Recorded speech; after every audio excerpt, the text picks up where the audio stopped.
ขึ้นอีกขึ้นอีก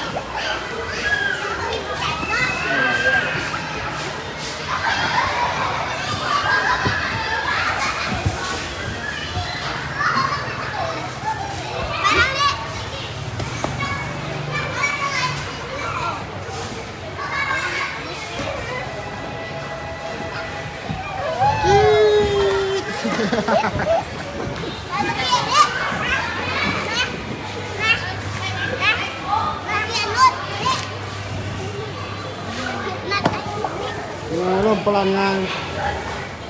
นอกประสานคือน้องใส่ไหมเละมาได้ร่มพลังงานแล้วช่วยน้องตะลุกอ่ะ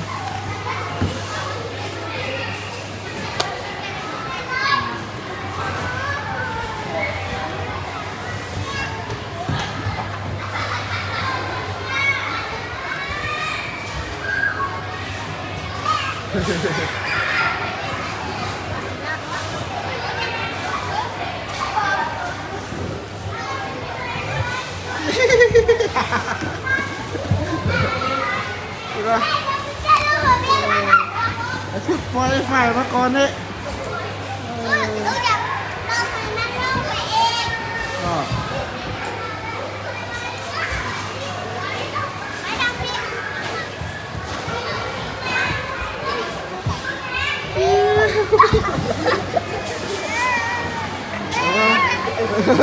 มุงว้าได้เดี๋ยวน้องเล่นนิดก่อน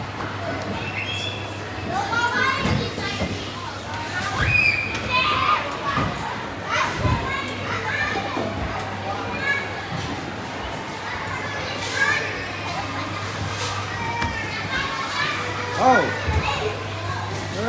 สองสาม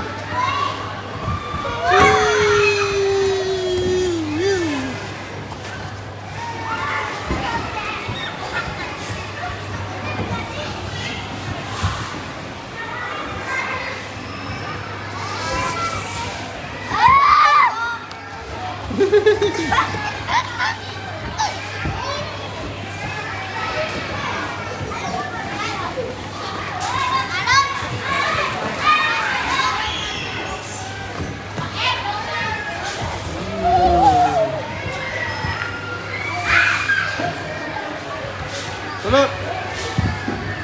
Wow.